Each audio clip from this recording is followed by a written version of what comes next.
Hi everyone.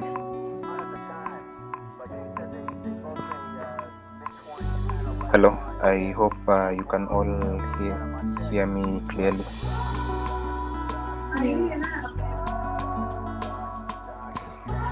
Yes. So thank you Yes. for joining today's class.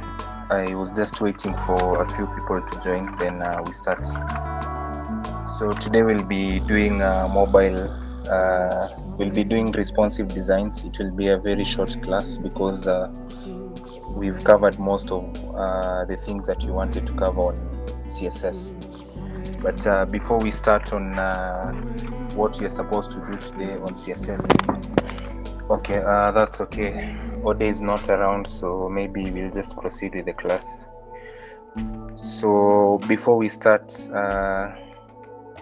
maybe if there's anyone who is encountering any challenge so far with CSS or HTML, they can share the challenges that they have. We see if we can help them. So that as we enter because now this I think will be the last class on CSS. Now from there, what we'll be doing is now practicals, because again CSS is way more advanced than what we've been able to teach you. So most of the things that we'll be covering them as we are doing our projects.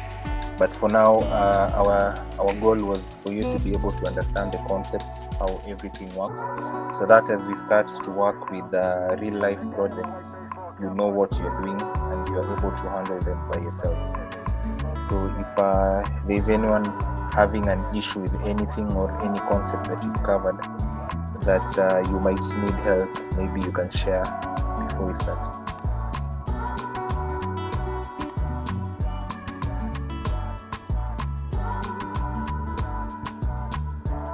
You can raise your hand if you have any issue.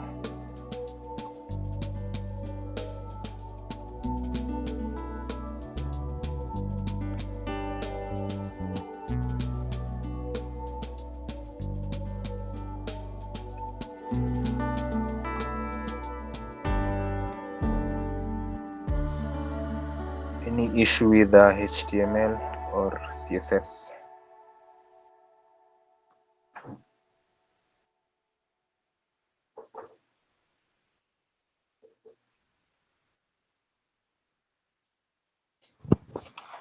Okay, so no one has said anything, so I'll assume that we are all okay.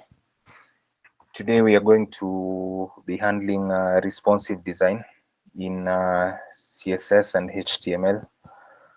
And what is responsive design? Responsive design is for when we are working with our web pages or when we are building our websites, we want to build them in such a way that they can be able to adapt to different screen resolutions or screen sizes. So we want to build our websites in such a way that when someone is viewing them on a mobile phone, they can be able to have a good experience. If they decide to access our websites through a tablet, they can also be able to have a good experience, and everything can show up well. Also, when they are viewing our websites from large screens, let's say like a computer or a laptop, also the design and the layout looks appealing. So that's what we talk about when we refer to responsive design. We'll also be looking at just a short thing on mobile first approach, and we'll be seeing what it is. We'll also get to see what desktop first approach is. So that's the objective of today's class. So maybe we can start by just understanding what responsive web design, also in short, it's also known as RWD, what it is and how it is used. So responsive web design is a design approach where websites automatically adjust their layout and appearance to be able to fit different screen sizes and resolutions. I'm sure you all know that you can be able to access websites on the internet using different devices. You can be able to access a website using a laptop. You can be able to access it using a PC. You can be able to access it, let's say, using a smart TV. You can be able to access it using a tablet or a mobile phone, or even nowadays smartwatches.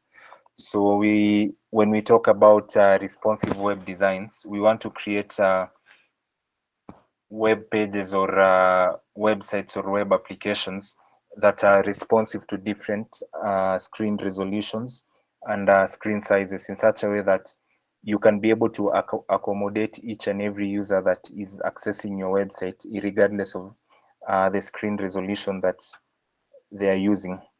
So that's what we mean by responsive web design.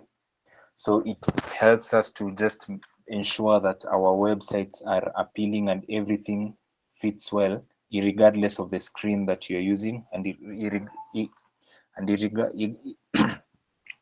regardless of the device that you are using. So in responsive web design, mostly it's usually divided into three. The first one is mobile screens or mobile resolutions. So that usually refers to the smaller screens, maybe your smartphones, and screen sizes that are around that size. Then we have a slightly bigger screen resolution, which is a tablet. So you'll notice that the screen size of a tablet and a mobile device, they're usually different. So we also want to cater for users that are accessing our system or accessing our web application using tablets. Then finally, we want to be able to cater for the users who will be accessing our websites using desktop or PCs or laptops. So anytime you're building a system, you always need to ensure that you consider these three categories of users, that they are well taken care of when it comes to the website that you're building. There are different approaches, as I had said. We have two main approaches that we will look at. The first one is a mobile first approach. And when we're doing mobile first approach, basically what we mean is you're building your system or you're building your website with the mind that most of the users of that system will be accessing that system or that web application using a mobile device. And I'll give you a very good, maybe three main examples. For example, the way Facebook has been built, the way Instagram has been built, the way Twitter has been built, let's say even TikTok, all of these web applications, but they've been built with a mobile first approach because their target audience is users who are using their mobile devices to access those specific platforms. So for example, if you want to get into an Instagram account, most of the people who will be using Instagram, they usually use them using their phones. So that's why it was built with that mobile first approach. Of course, it also works with bigger screen resolutions. For example, you can be able to access Instagram using your laptop, but you'll realize that the layout is it is not as appealing as when you're using a phone.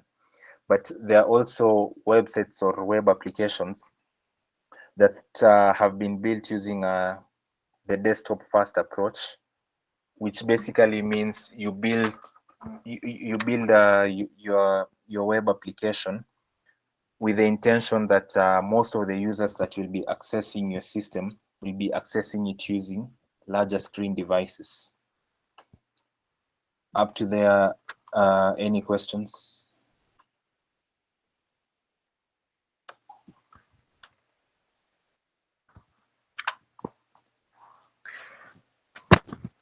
So maybe we can look at some of the advantages or some of the reasons why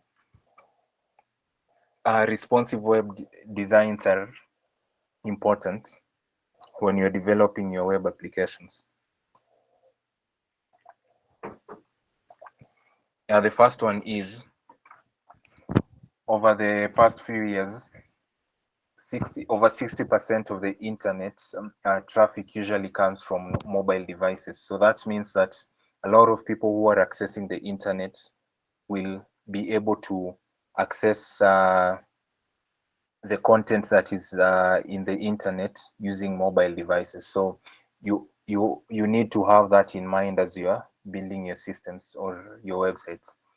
The second reason why it's important to build a responsive design is Google usually ranks mobile-friendly sites higher in the search results. So it will be able to classify if it's your web application that you've built.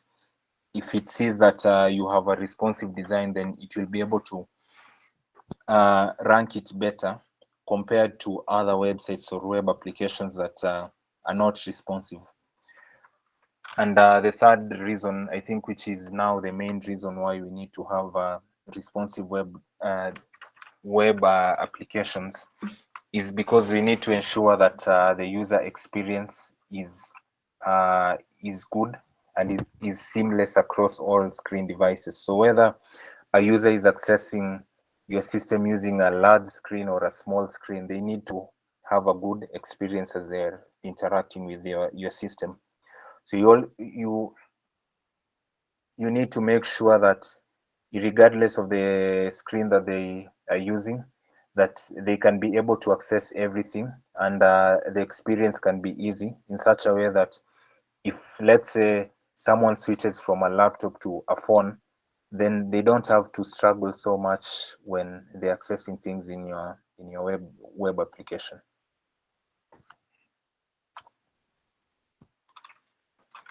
So there are different ways that we can be able to make sure that our websites are responsive to the different screen resolutions. These are just a few. Of course, we have more than this, but for today, we'll just see the four main reasons why, the four main ways we can be able to make our websites responsive. So the first one is having fluid layouts. And by fluid layouts, what we mean is that instead of having just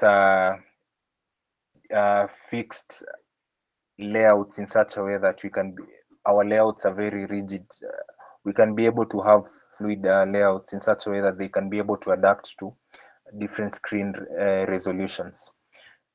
The second way that we can be able to make our websites responsive is by also ensuring that our images are flexible across the different screen resolution. So when someone is viewing an image, let's say in your website using a phone, it can be able to automatically detect that this is a smaller device, and it can be able to readjust that image without losing the quality or without losing proportion.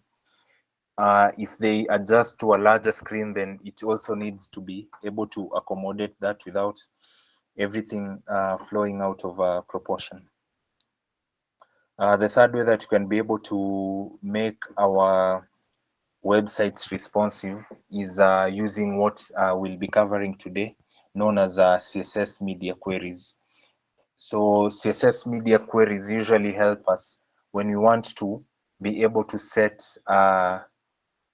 the different settings or the different stylings in different screen resolution. So we can be able to say, this is how we want our website to look like when it's on smaller screens. This is how we want our website to look when it's on slightly bigger screens like a tablet. And this is how we want our website to look and feel when it's on larger screens like a laptop, let's say. So the fourth way that you can be able to make our website responsive is through CSS Flexbox and Grid. I am not sure if Bobby had covered this during his last class. I'll just confirm with him if or anyone. Do you remember if Bobby did Flexbox? No, he didn't. Okay. I assumed that he had touched on that. No worries. Then I think we'll organize a session where we'll do the box model, so that we'll be able to understand what it does. So that's the final way that you can be able to make your website responsive using a Flexbox and Grid. So what it does, it just makes your websites, the layout of your websites to be dynamic and adaptable to different screen sizes.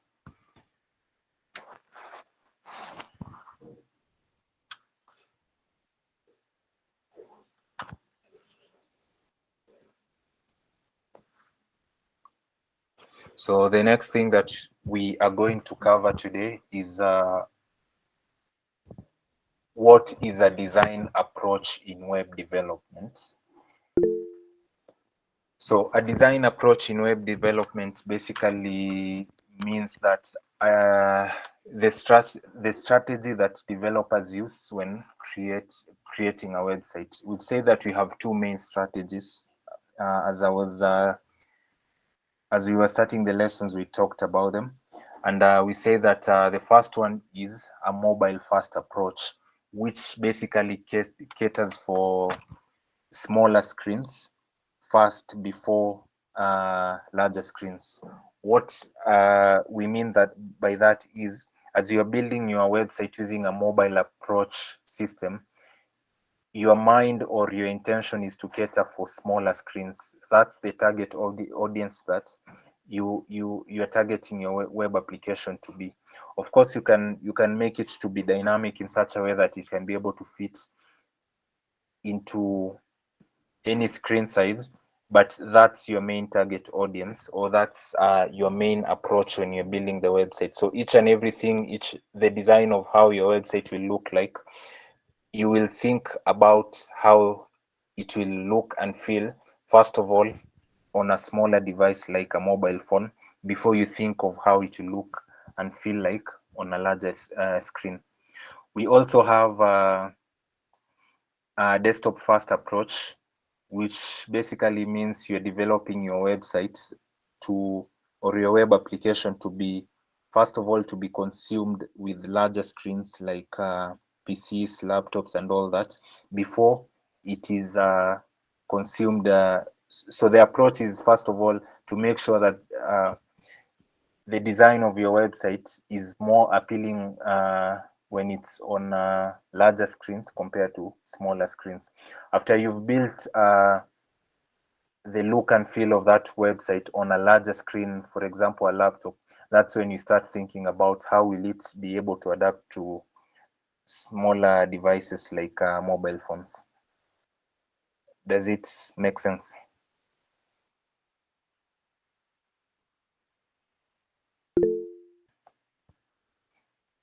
Alan, you have a question?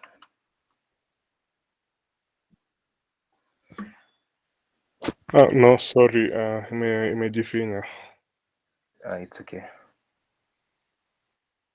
So those are the two main approaches that we usually have. So even as you'll be building your projects, both your individual projects and your team projects, and if we'll have time to do our capstone project,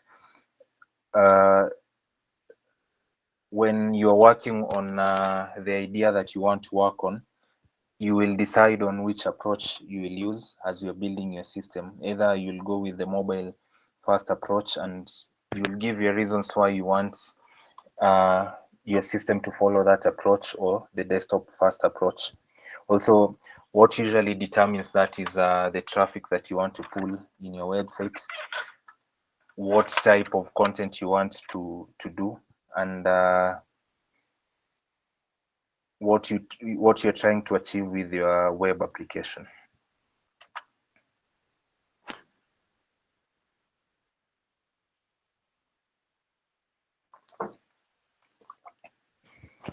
So let's first of all start with the mobile first approach, and just to get to know what it is, and just have a general idea what mobile first approach, mobile first design is. A mobile first design approach means designing your websites by starting first with the small devices, as I had explained earlier. Then, after you've already designed and developed your websites or your web application to fit smaller screens, then you start adding the styling for larger screens. So this approach is mostly meant if the target of your website is smaller screens, as I had explained. So if we get to see how it works, first of all, you write as you're styling your CSS. You say that CSS is the language that you use to be able to add styling to our web applications. As you're styling your CSS, then you begin first of all to style your web application with the approach of a mobile device first. Then later on you'll be able to adapt it to a larger larger screens, for example desktops and laptops and so on. So to be able to achieve that, it's what I had touched on earlier.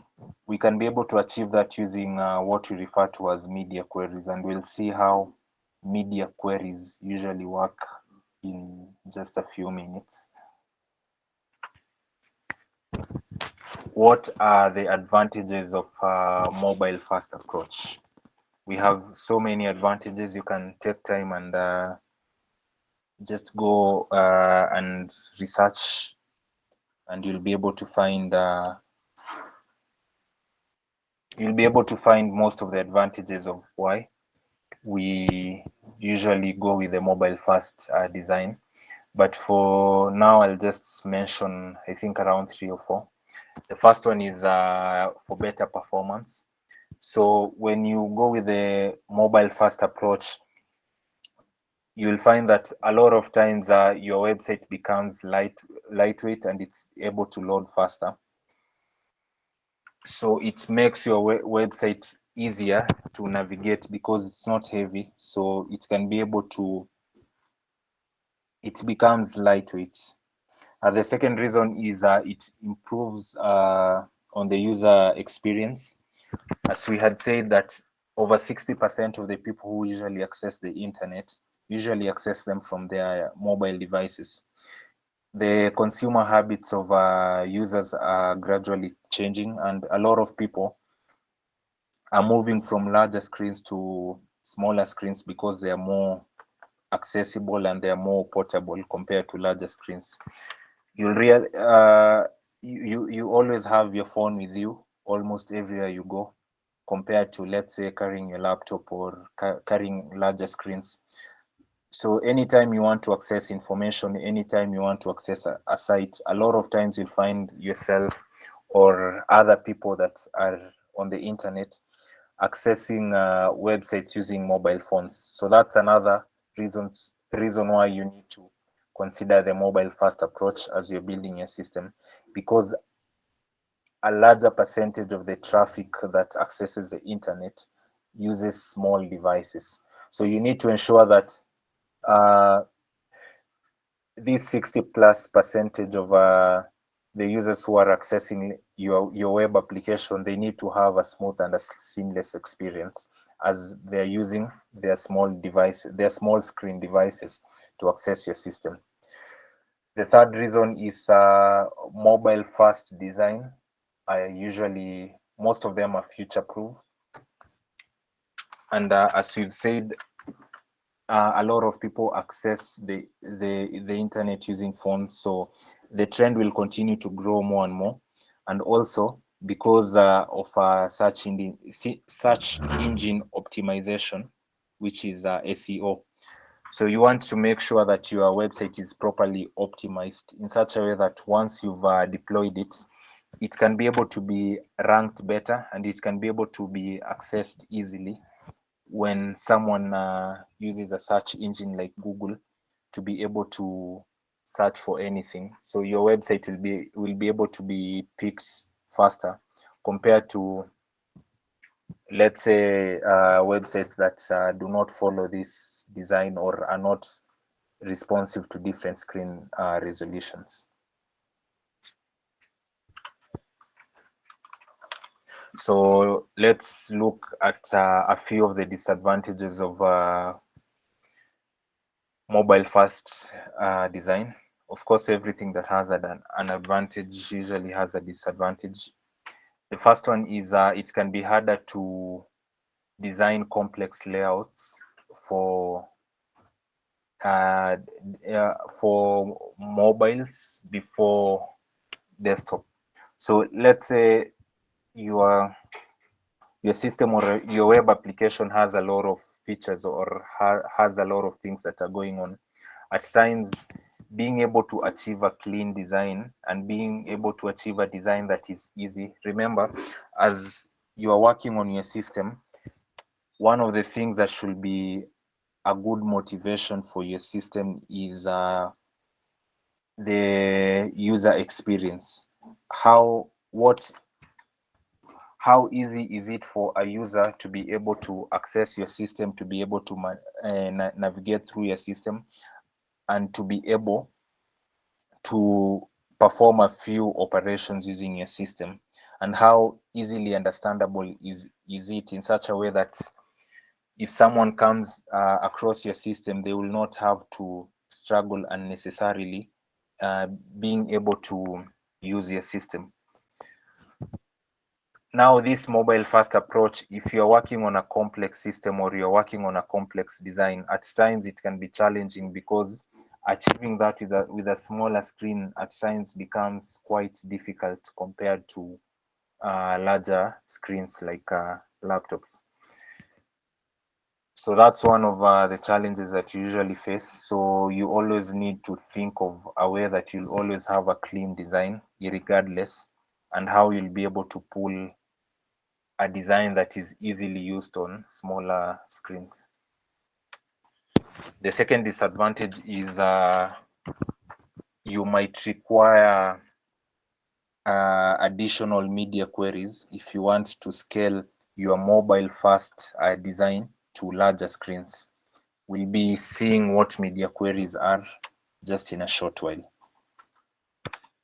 and we'll see why you might need additional media queries just in a short while. Up to there, any questions or contributions?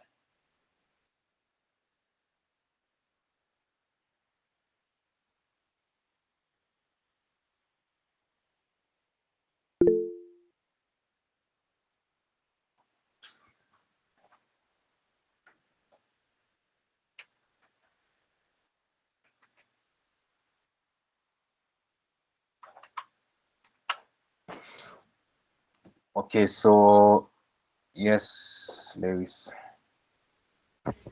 A question. When optimizing the SEO, do you have to optimize for all the search engines? For example, Google, for example, DuckDuckGo, or it just applies for all of them? Okay, I've not interacted with DuckDuckGo so much. The little that I know is a lot of times how Google usually optimizes when you're optimizing your website. One of the criteria that Google usually uses how you've structured your code, and the layout of your code, the layout of your code, how easily accessible things are, and also the different screen resolutions. Are you able to cater for the different screen resolutions? So that's the little that I know when it comes to search engine optimization. A lot of times it usually, even before you go to advanced optimization tools, first of all, how clean is your code and how accessible are things in your code?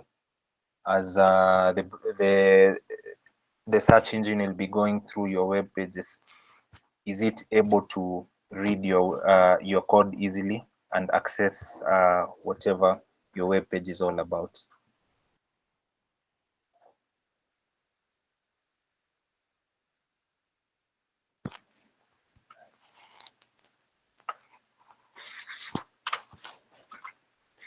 Any other question?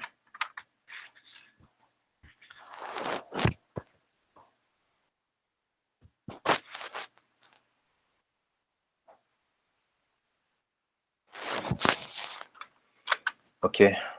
Oh, and another thing I was forgetting, Lewis, sorry. The other thing I was forgetting is also the content of your website or the content of your web page also determines whether it will be picked to the search engine or not. At times, that's why they usually advise, even if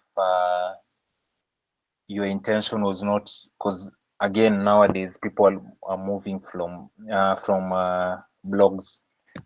A lot of people do not usually like reading blogs so much compared to the past few years that maybe blogs were a thing. Nowadays people prefer short form content or videos or visuals and all that. But one of the reasons why they usually advise you usually have a blog page on your website is to ensure that your content can be able to be picked easily by the search engine, because now you can be able to use that to optimize your website by ensuring that the words that you're using in your blogs are words that can be able, that are relatable to the search engines that will be accessing your system. So blogs usually help just to make sure that your website is easily detectable amongst thousands of websites. So for example, if someone wants to come and, let's say we've created a website for the SEET class, if we put a few blogs, maybe we put a few blogs, let's say something to do with Python, something to do with HTML, something to do with CSS. So when someone is coming to search for information, for example, they want to learn something regarding HTML, if they can be able to, if we've put an article that is relating to HTML, then it's easier for them to, for that website to be able to be recommended to them, unlike if our website is just plain with just the official information that you need. I don't know if it makes sense. Yeah, it makes sense. Okay, so we've talked about mobile first approach. So let's just get to understand what desktop first design is. It is the approach that we usually follow when you're designing for larger screens, desktops, laptops, smart TVs, and all that. So first of all, you first design for larger screens, then you scale down to smaller screens. So you first of all think of how you visualize how your system will look like if it's on a larger screen. Once you've been able to achieve that, then you now begin to scale it down to smaller screens like tablets, iPads, mobile devices, and so on. And even if you'll think of smartwatches and all that. So if you remember what you had said here on mobile approach, with mobile approach, as you're working on your CSS file or you're working on your CSS styling, you first of all start styling with your styling first of all is mobile oriented, or the approach is mobile devices. But with larger screens, you first start with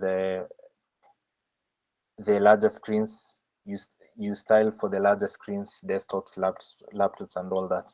Once you're done with that, now you begin to accommodate for smaller screens using the media queries, which I've said we'll be tackling in a few minutes. So this is just a small table to do a small comparison of the mobile first approach and the desktop first approach. So for example, if we want to achieve sorry, if you want to achieve better performance for our web applications, then the best approach to go for is a mobile first approach, because it's faster compared to a desktop first approach. If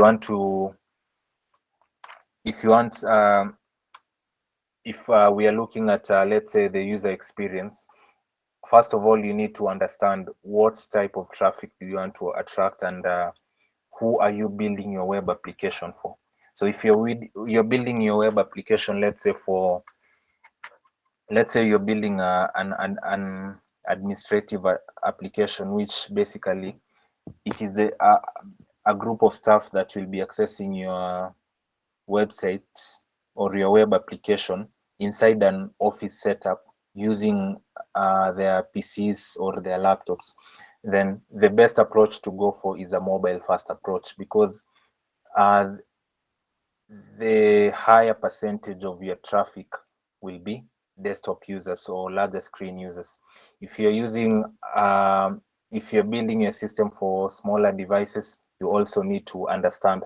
So that one will help you as you're working on your user experience, making sure that at the end of it all, any person that comes across your system or any person that comes into your website, they leave satisfied and they leave fulfilled with the experience that they've been able to have. Another thing is the search engine optimization. So we've said that search engines like Google, they usually rank mobile first approach websites better than desktop first approach.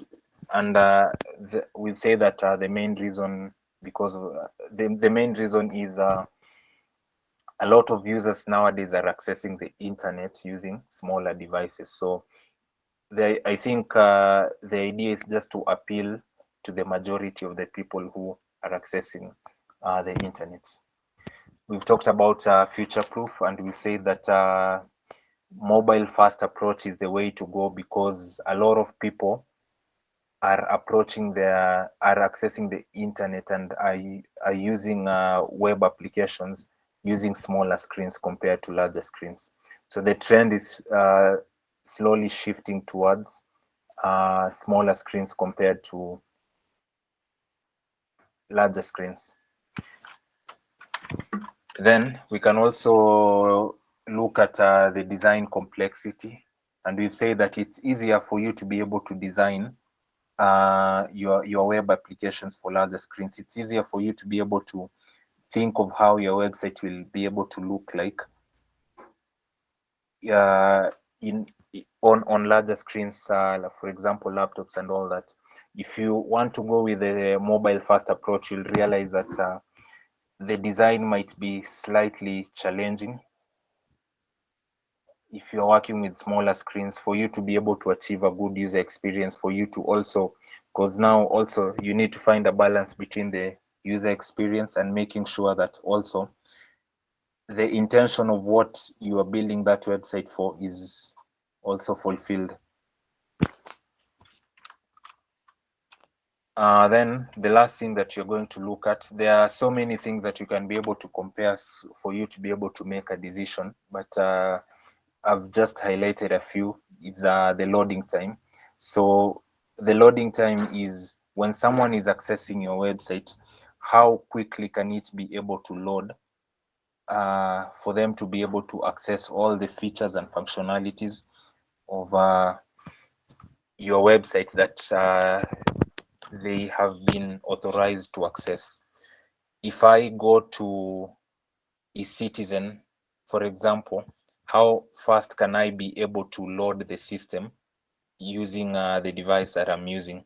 If I go to the church website, how fast can I be able to load it? So mobile first design usually loads faster compared to desktop designs. And we've said the main reason it's because mobile first designs are usually lightweight compared to desktop first design. Of course, this is you can be able to argue on this point, because also it depends on how you've built your system and how lightweight you've optimized it to be. Any questions?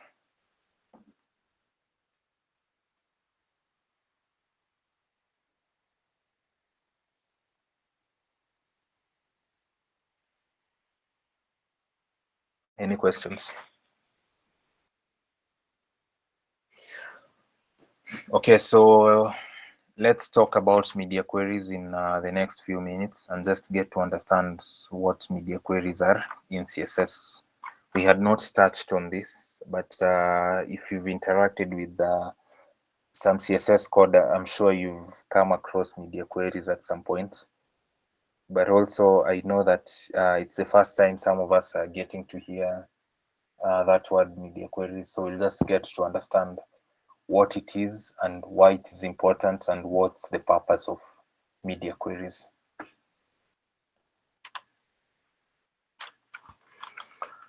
So media queries,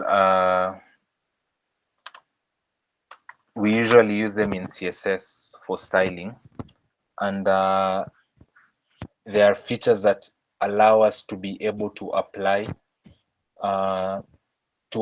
styles and characteristics on user devices. So we can be able to determine what type of styling we'll be able to have on different devices, whether it's small devices or large devices. And you can be able, we've talked about the different properties in CSS. For example, the width, the height, the resolution, the orientation, the display, things like those. So we can be able to determine how each and everything will be able to appear on different screen devices in such a way that our website is responsive regardless of which device someone is accessing that system or that web application using. So what's the purpose of media queries? The first one is to be able to create a responsive layout that can be able to adapt to different screen sizes and resolutions. The second purpose of media queries is to be able to optimize designs for mobile, tablet, and desktops, the main categories of screen sizes that we usually have. Then the third reason why we usually use media query is to be able to apply custom styling to different devices. So for example, when I'm working on a website, I can be able to set the background color of that website when people are accessing it using, let's say, a desktop to, let's say, white. But when you're accessing it using a smaller screen, I can decide to choose the background color maybe will be black. Or I can decide to say that if, let's say, we have a series of images, we can be able to display them horizontally side by side. Let's say, for example, if it's and I'll just be showing you practicals just in a short while. Let's say if it's this screen that you have here, we can decide to have 3 images side by side. So the first one might be on the left, the second one in the middle, and the third one on the right. But if it's for smaller devices, because you know that it might not look nice if we retain the same styling, we might decide to have them vertically in such a way that one image is on top, the other one is below the first one, then the other one is below the 2 images that we've put.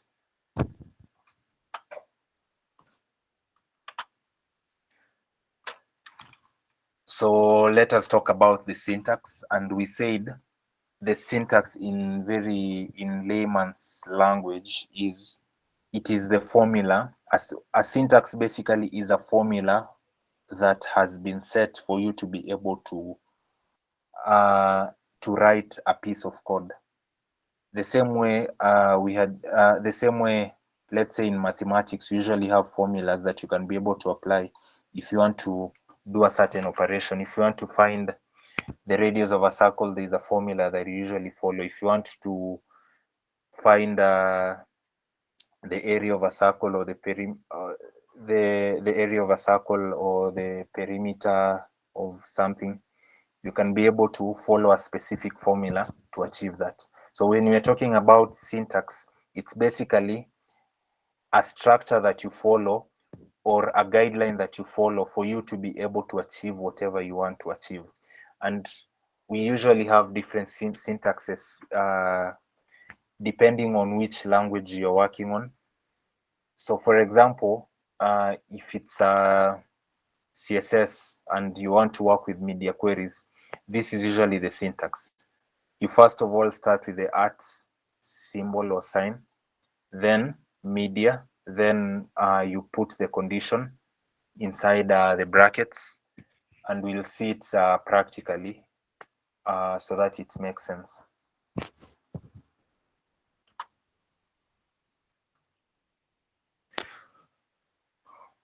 Okay, so now that we've done that, I can use let me just look for a random, I can decide to pick our class websites.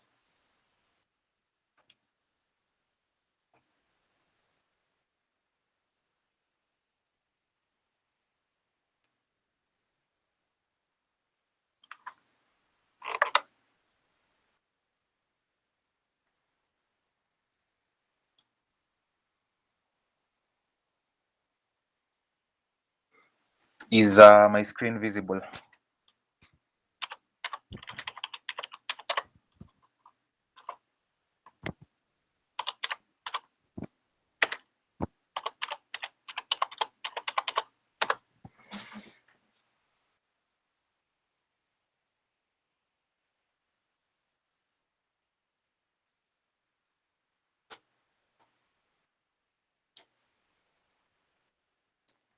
So let's just load this. It's our class website. Let's load it and just see how responsiveness usually works in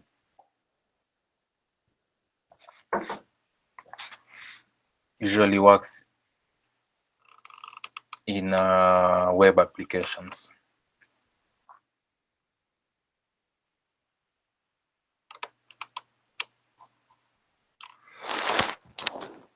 So when we are going through this our class website, so this is now the desktop version of it. Anyone who will be accessing it using larger screens, this is what they'll be able to see. So we can see that we have horizontal cards here. We have a few features here.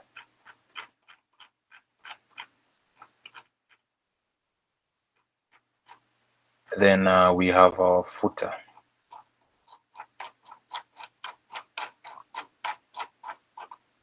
So if we change the resolution to a smaller screen, so let me keep reducing. So you can notice that when I change the resolution to smaller screens, so now, for example, this can be a tablet that someone is, or an iPad that someone is accessing the website with. So the navigation links have disappeared. Now we have this breadcrumb that you can be able to access the navigation link with. You'll notice that also the layout of the website has been able to change. We no longer have, how many? Let me just check.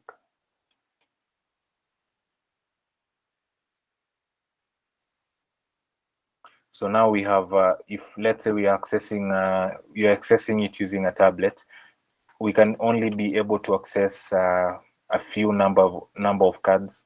If I reduce the size of the screen, let's say to a mobile device,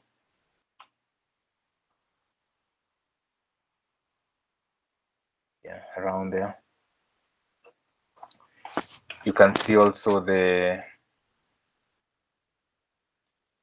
appearance or the layout of the website totally changes, so it's able to adapt to different screen devices.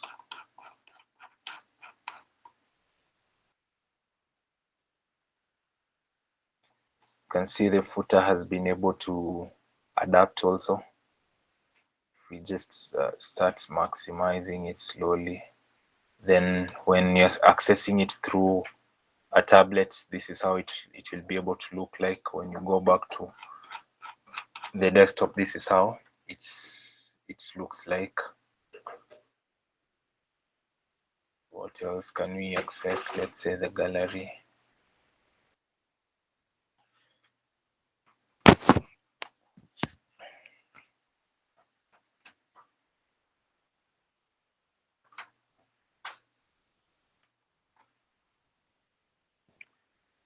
So this is our gallery. Okay, I'm not sure if we had optimized this, but let's just confirm.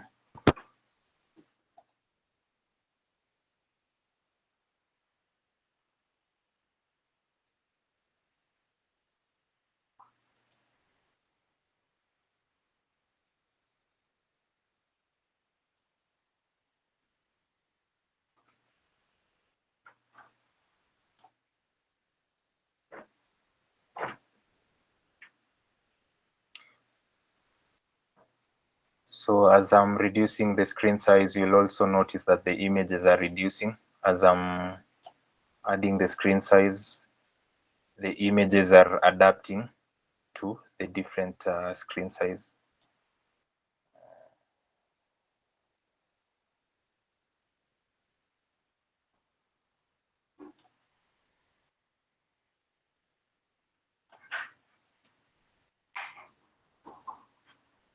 Yeah, so that's what we refer to when we talk about responsiveness in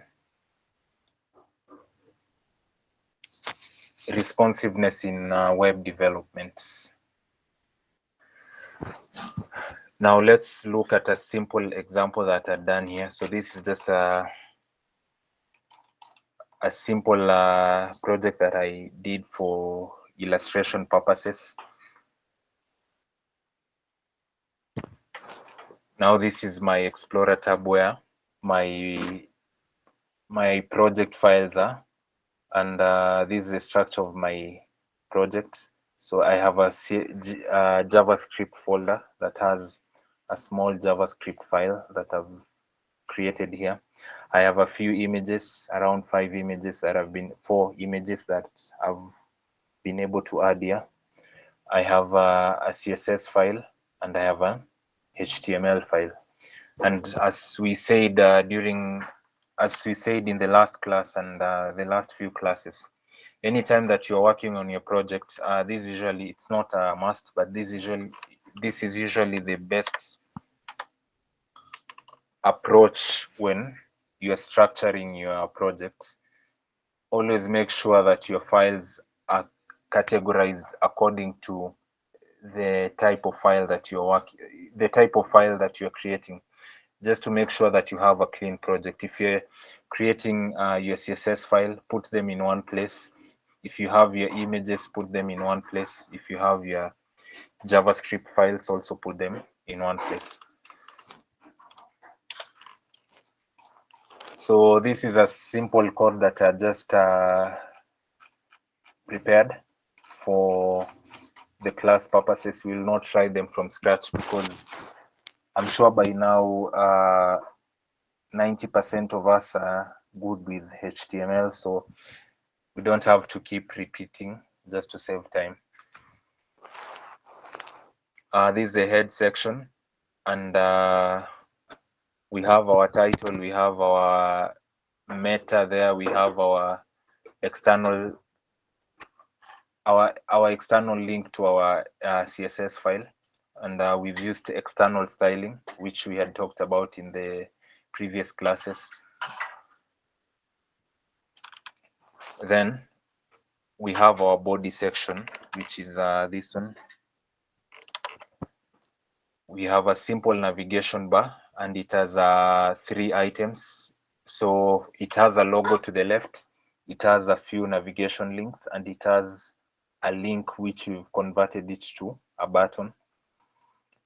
Then we have a small hero section which has a carousel, and it has 3 images that usually they usually loop after a few seconds, and we'll see how it's working. Then we have a small section that has a small H1 and a paragraph. We have a few cards, I think around 3. And we have a contact form and a footer form. So it's just a simple HTML.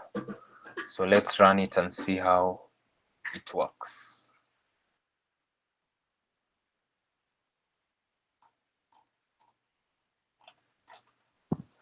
So this is the HTML. This is our navigation bar. Then we have our navigation links over here. We have a small hero section. We have a small container inside the hero section. We have a few cards, and we have a small form.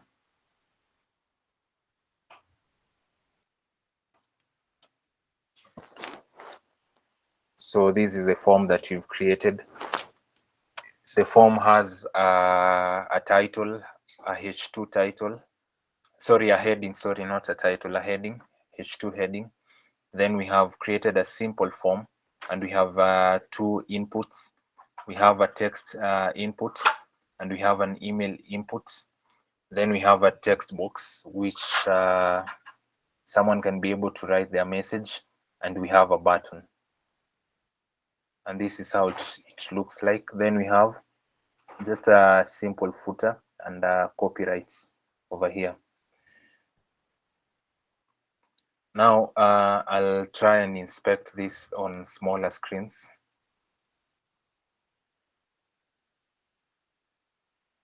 So you'll notice now this is the desktop version. Then as we keep reducing it to smaller screens, for example, this is a tablet version, you'll see the navigation has disappeared. And now when we click it, it appears and disappears. At the moment, I've not done proper styling. I was just using it for illustration purposes, but I've not really worked on the advanced styling. So it's when we access it using a mobile phone also, you'll notice that the styling changes. Now, there's something that you'll need to notice here. Look at these cards. They are green on the mobile view. Now let's try and expand them. They change to blue. So we've been able to achieve that using what we were talking about, media queries. Now, let me cancel this. We've talked about HTML elements. We've talked about classes.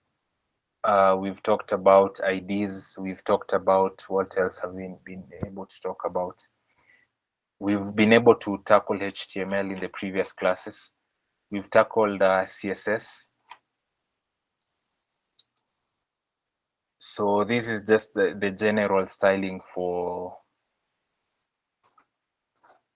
our web page. But now for us to be able, so this is what I wanted to explain today, media queries. We all understand what these other styling do. If you have a challenge, you can just let me know so that I explain. But the main focus of today's class was media queries.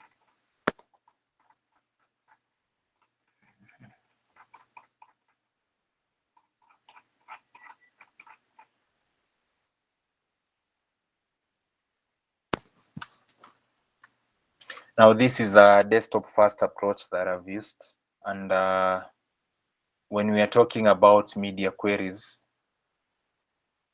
we say that this is the syntax that you use. when you want to use media queries. And basically it's this is what we've been able to do. So what I've done here, for example, for tablets and mobile screens, I've been able to set specific styling for it. It works the same. So this is the syntax that you usually use when you're working with media queries, for you to be able to set specific styling to different to specific screen resolutions. The first thing that you do, you put art, then media, to just tell your CSS that you want to use the media query feature. Then we said after you've done that, the second thing that you need to do is to put the condition that you want CSS to meet. So for example, here I can be able to set the max width to, let's say, 1024 pixels. So that's the condition. So what we are saying, that this styling will only apply to screen sizes that have a resolution of 1024 pixels. Let me just confirm the different resolutions for the different screen sizes, then I'll let you know. Just a minute.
Okay, so I've been able to check. So for larger screens, laptops, desktops, PCs, and all that, the resolution is usually between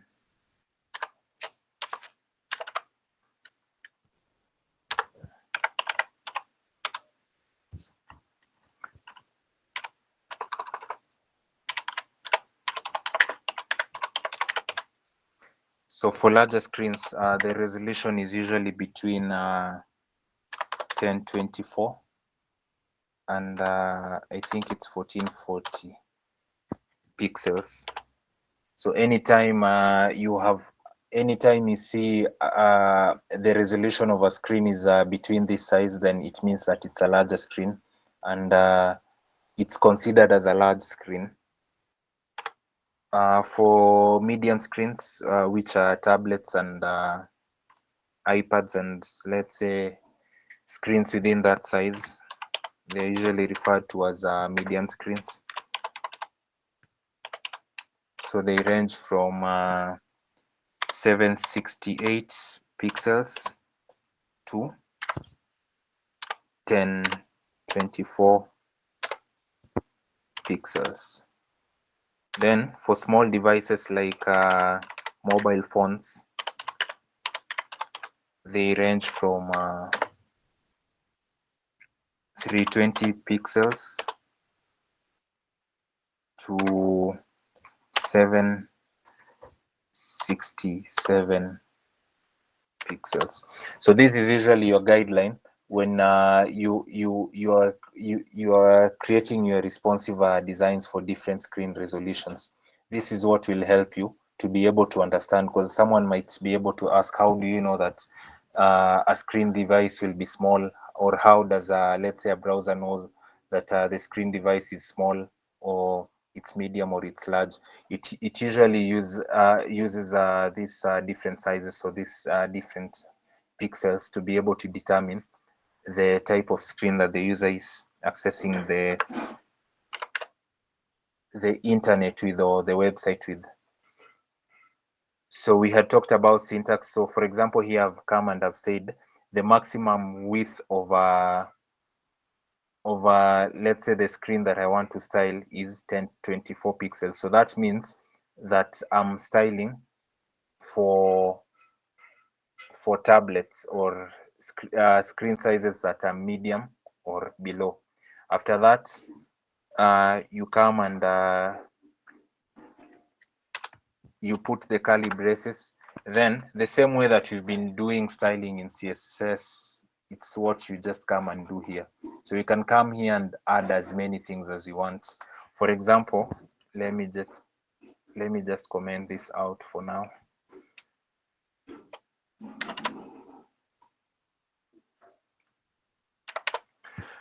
For example, this is a styling for the tablet, and I can just put it side by side so that you see.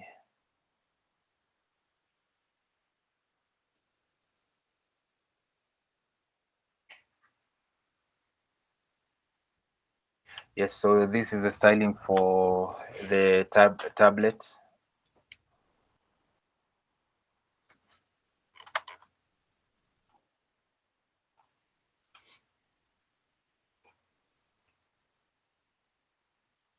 So, for example, this is the nav links that we have. We have the navbar. The navbar is green.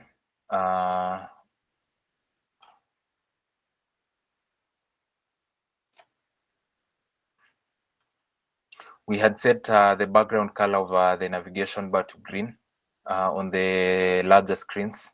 So if we come here, where is it? If I come here, I can be able to come and also style.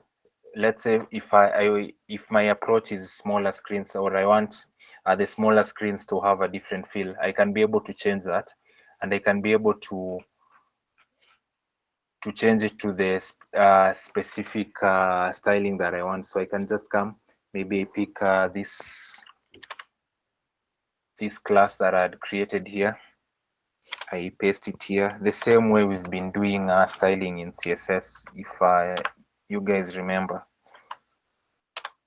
Then inside of it, I can just come and change the background color. Let's say I want it to be red. So you can see it has changed, but now you'll notice that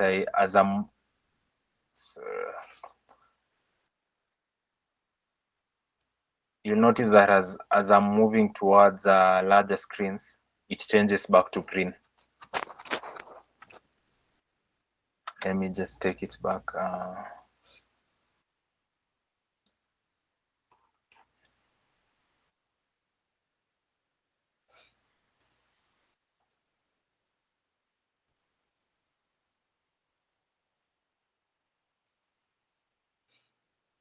So also I can say that probably I don't want on smaller screens like mobiles for it to be red. I want it to be purple. So I can also come back to my CSS code here, and so this is the styling for smaller devices.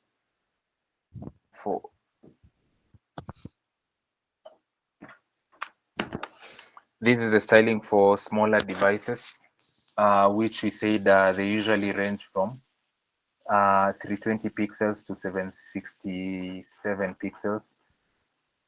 And we can come here and also maybe decide to change maybe the color of the navbar to, let's say, purple or another color. Same logic applies here. I come and I pick the class name.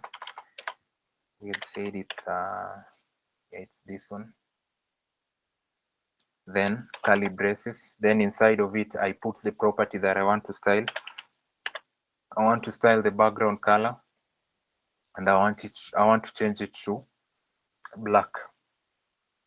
So you can see it has changed to black.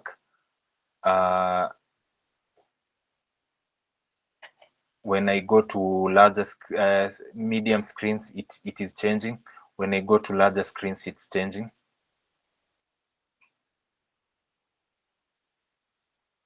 What else can we be able to do? We've been able to,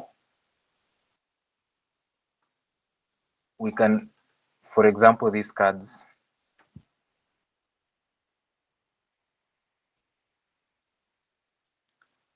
You can see these cards are appearing horizontally on larger screens, and they are blue in color. But as we continue to go towards smaller screens, the layout of the card keeps changing, and it keeps adjusting to different screen sizes. Also, you can notice in smaller screens, we've changed the color to green, and we've been able to achieve that here. So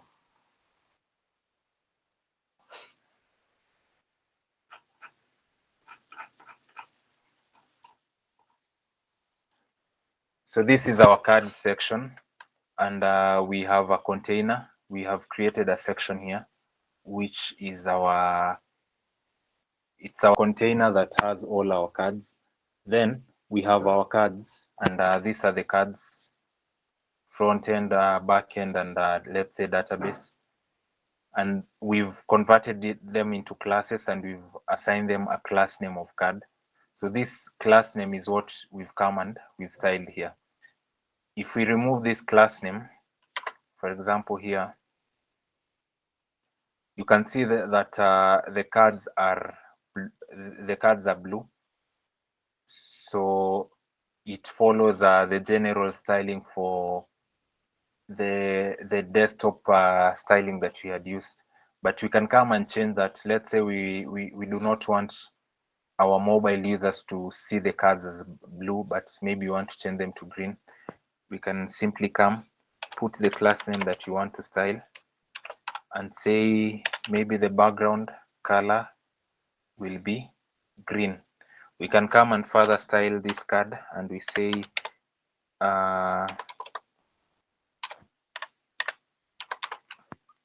this card, we can add an attribute to it. We say when someone hovers over the card, let's change the property. Let's change the background color back to blue. So let's go and see what happens. So when someone hovers over these cards, you can see the color is changing. Maybe you can come and say when someone hovers over these cards, let's change the color of the text to which color? Let's say red. So you'll notice now it is changing.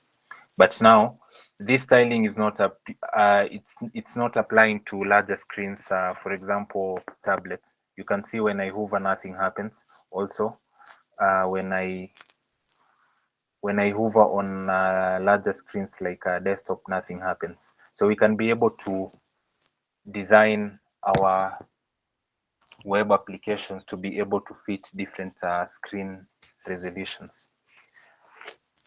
Up to there, any questions?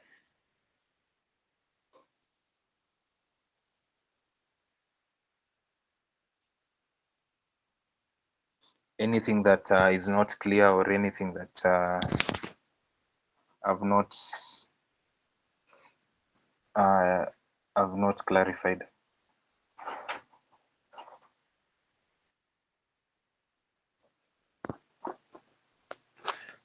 So once you just understand these concepts, where is it?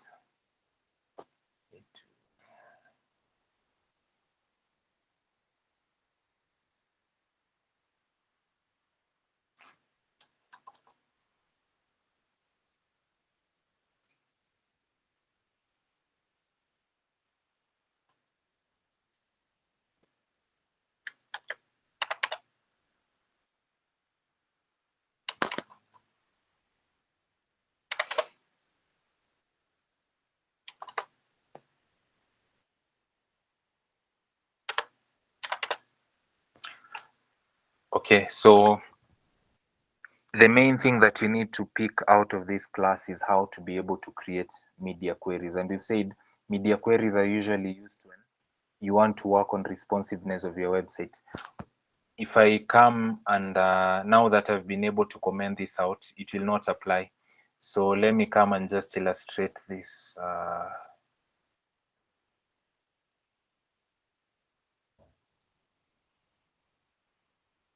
Now you can see what happens. I've been able to remove the media queries, and you can see that our website is no longer responsive. So when we move towards smaller screens, the website begins to misbehave and everything now begins to lose proportion. You can see how the cards look like. You can see how the navigation bar looks like. You can see how the footer looks like. So assuming you are viewing this website on a smaller screen, let's say you're viewing it on a screen that is this size, then this is what you'll be looking at. Some of the things you'll not be able to access them. So the essence of this class was just for you to be able to understand how you create media queries. And we've said, as we wind up, is just understand the syntax. The first thing that you do is put the @ sign, then media, then inside of then you put round brackets. Inside here you put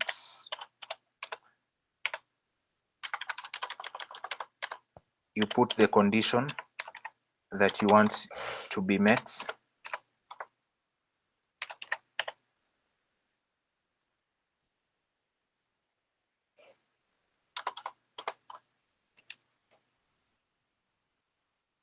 Then after the condition, you put curly braces. Now, once you've been able to create this inside of this media query, now you can style. You can style for different screen resolutions with whatever styling that you want to use. Stylings are usually very personal. It's you to decide what you want according to what you want to achieve.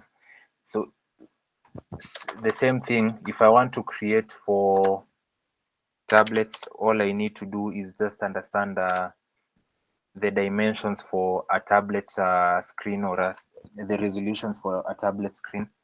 So I come and I put, let's say, maximum width, because I know that the biggest tablet probably it will have a screen size of 1024 pixels. So I just come and specify here. This styling only applies to screen sizes are 1024 pixels or smaller. So anything that is smaller than 1024 pixels, this styling will apply to it. But anything that is larger than 1024 pixels, let's say for laptop screens and all that, then this styling will not be able to apply. So we will revert back to our main styling here. So after that, now that I've been able to set, now this is the condition that I've been able to set. Inside here, I can come and style anything that I want to style. I can come here to my, maybe what I can, let me just, I can come and I say that I want my body to have a background color of aquamarine. Now you can see in smaller screens, it is appearing. But now as we move towards larger screens, it's no longer appearing. What else can I do? I can come and pick anything here that I want to pick. I can come and pick the cards here.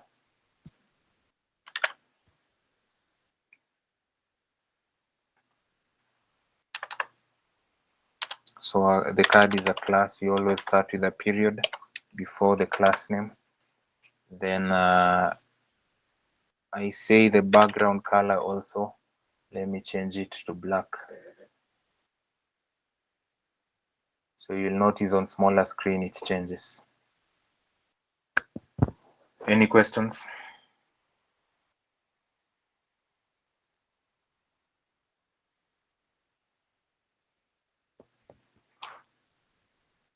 Anything that is not clear?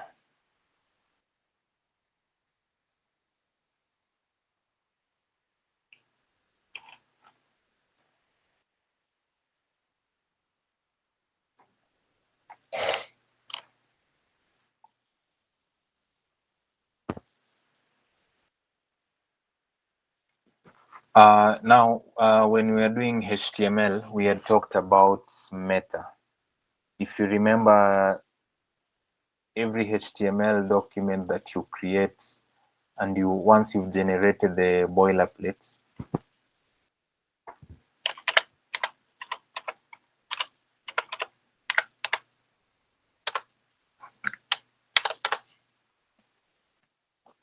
inside the head section, the boilerplate usually comes with three main things: the title, then the meta. So this second meta, it's usually used to indicate the viewport, which is basically adaptivity to different screen sizes. So this is what this line usually does here.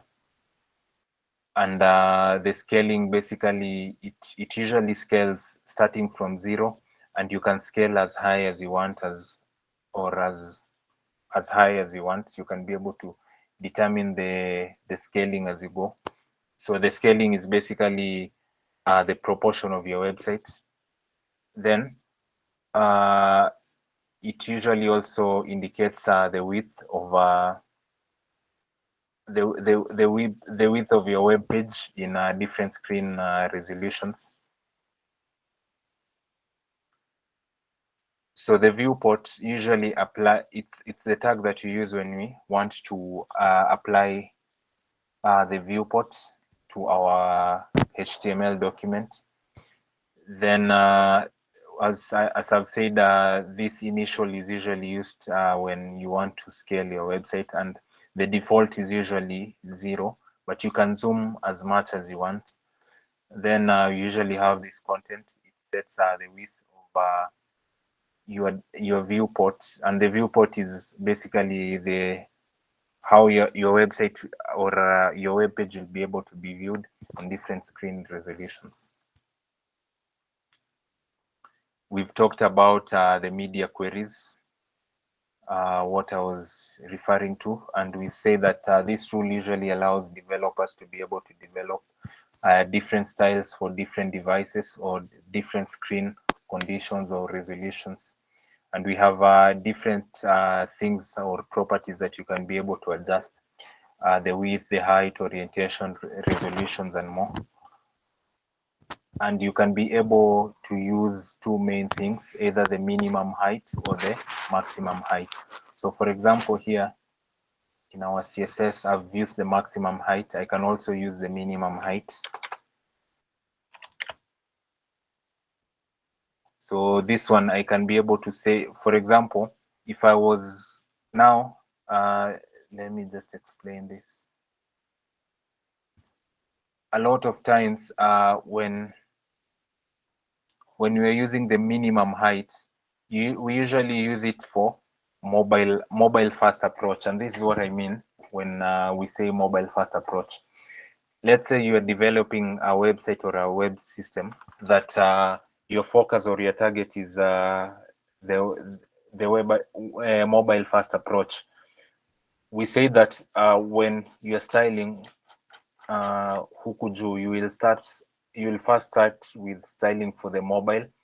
Then after that, you will come and scale your website to different screen resolutions. So you can also come and use this mean height. So if I come and say mean height, let's say the mean width is 24 pixels, it means that this styling will apply to screen resolutions that have a minimum width of 24 pixels or larger. So that's the difference between minimum height and maximum height. We have not talked about Flexbox. Catherine had said that we have not done that. I guess the next class we'll do that, so that we just now fully wind up on CSS. This is what I was explaining just in a few minutes. The different screen resolutions that we have. For mobiles, it's usually between different sites usually say different things. For example, what I had Googled before, it was telling me that for mobile it's between 320 and 7. Was it 7? And 767. Others usually say between 320 and 600 pixels. Then tablets 600 pixels to 1024 pixels. Then larger screens 1024 to 144 pixels. So it's usually debatable, but I think the safest one is usually when you use if you're designing for mobile first, you use 320 to 767 pixels.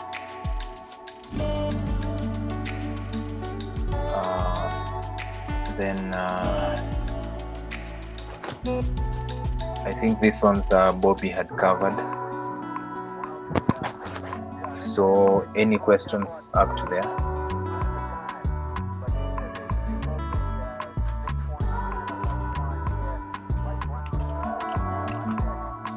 Any questions? Any contributions?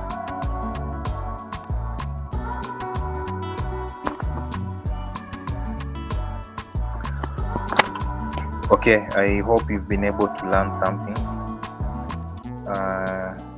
in today's class. Thank you for joining. So I think now that you're done, that's all I wanted to cover today. Maybe we'll just end the class from there. So thank you so much for joining. See you in the next class.